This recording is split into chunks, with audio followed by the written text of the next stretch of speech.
Precious suggestion list. എൻ്റെ precious suggestions list ഞാൻ ഇപ്പോൾ ഉണ്ടാക്കിയതാണ്. ഇങ്ങനൊരു സംഭവം ഇപ്പോൾ ഉണ്ടാക്കിയതാണ്. സോ പ്രശ്നമല്ല. എൻ്റെ പ്രഷ്യസ് സജഷൻസ് ലിസ്റ്റിൽ നിന്ന് ഞാൻ പുറത്തെടുക്കുന്ന എൻ്റെ മെയിൻ ആയുധമാണ് ആട്ടക്കത്തി.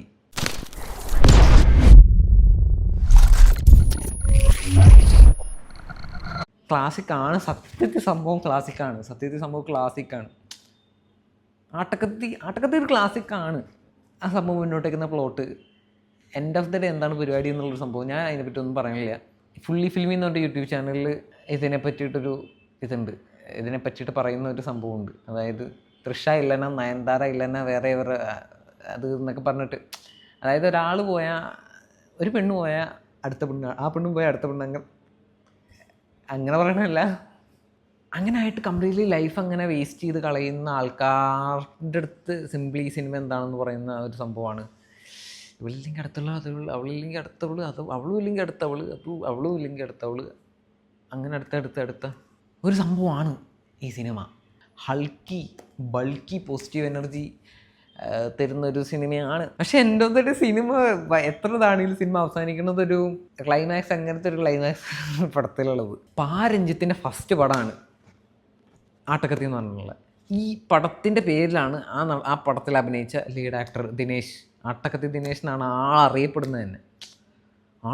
അതിന് ശേഷം ഇഷ്ടംപോലെ പടം ചെയ്തിട്ടുണ്ട്. പക്ഷേ അറിയപ്പെടുന്ന ഒരു സിനിമയായിട്ട് ആ സിനിമ മാറി. അത് പോസിറ്റീവ് വേയിൽ. ആട്ടക്കത്തി പാരഞ്ജിത്തിൻ്റെ ഞാൻ എപ്പോഴും പേഴ്സണൽ അഭിപ്രായങ്ങളാണ് പറയുക. പക്ഷേ ഇത് സത്യമാണ്. പാരഞ്ജിത്തിൻ്റെ കരിയർ ബെസ്റ്റ് ആട്ടക്കത്തിയാണ്. ആളുടെ ഫസ്റ്റ് പടമാണ്. ആളതിട്ട് പടങ്ങൾ ഒരുപാട് ചെയ്തിട്ടുണ്ട്. എല്ലാവരും മദ്രാസ ബെസ്റ്റ് എന്നൊക്കെ പറയുന്നുണ്ട്.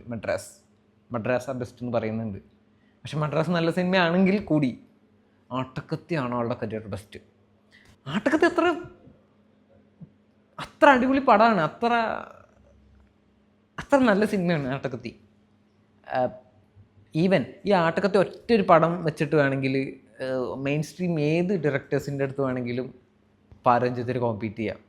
ബാക്കിയുള്ള പടങ്ങളൊക്കെ പോയാലും ഈ ഒറ്റ പടം അവരുടെയൊക്കെ ഏറ്റവും ബെസ്റ്റ് പടത്തിനേക്കാൾ അടിപൊളി പടം ആവാനുള്ള പോസിബിലിറ്റി. അടിപൊളി പടം എന്ന് പറയുന്നത് ഇൻ ദ സെൻസ് ഭയങ്കര ടൈംലെസ് ആയിട്ടുള്ളൊരു സിനിമയാണ്. ഭയങ്കര കിടില സിനിമയാണ്. ചെറിയൊരു നല്ല സിനിമയാണ്. പേഴ്സണലി പാരഞ്ജിത്തിനെ ഞാൻ എപ്പോഴും കൺസിഡർ ചെയ്യുന്നത് ആട്ടക്കത്തിയുടെ ഡയറക്ടർ എന്ന് പറഞ്ഞിട്ടുള്ളൊരു സംഭവത്തിലാണ്.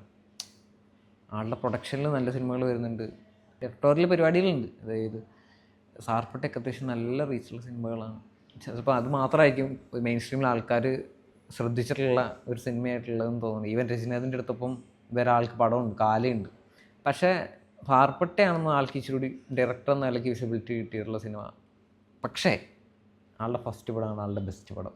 ആരെങ്കിലും ഇപ്പോൾ നെഗറ്റീവ് പരിപാടികളും കാര്യങ്ങളൊക്കെ അടിച്ച് ഡൗൺ ആയിട്ടിരിക്കുന്ന ഒരു സ്പേസ് ഉണ്ടെങ്കിൽ ആട്ടക്കത്തി ആ സിനിമ വർക്കൗട്ട് ആവാൻ സാധ്യത കൂടുതലാണ്. കാരണം ആ സിനിമ മൊത്തം കണ്ട അതിൻ്റെ ക്ലൈമാക്സ് കൂടെ കണ്ട, ഇത് എങ്ങനെയാണ് എൻഡ് ചെയ്യുന്നത്, ആൾ എന്തൊക്കെ ഫേസ് ചെയ്തിട്ട് എങ്ങനത്തെ ഒരു എൻഡിലേക്കാണ് ഈ സിനിമ പോകുന്നത് എന്നുള്ളൊരു സംഭവം നമുക്ക് ക്ലിയർ കട്ടായിട്ട് മനസ്സിലായാൽ ആ സിനിമ വർക്കാവും.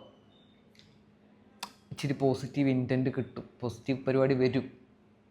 നല്ല സിനിമയാണ് ആട്ടക്കത്തി. ഒരു നല്ല പടമാണ് ആട്ടക്കത്തി. പാരഞ്ജിത്തിൻ്റെ ബെസ്റ്റ് പടമാണ് ആട്ടക്കത്തി. നിങ്ങൾ കാണണം, എവിടെയെങ്കിലുമൊക്കെ കാണും. അപ്പം എങ്ങനെയെങ്കിലുമൊക്കെ പടം കാണുക. ഇഷ്ടപ്പെട്ട പാരഞ്ജിത്തിൻ്റെ ഇങ്ങനത്തെ ഒരു പടം ഉണ്ടെന്ന് എല്ലാവർക്കും അറിയിച്ചു കൊടുക്കുക. അങ്ങനെ ഒരു ആക്ടർ മോൾഡായ സിനിമ ഇതാണെന്ന് അറിയിച്ചു കൊടുക്കുക. എല്ലാം അറിയിക്കുക. എൻ്റെ ആണത്.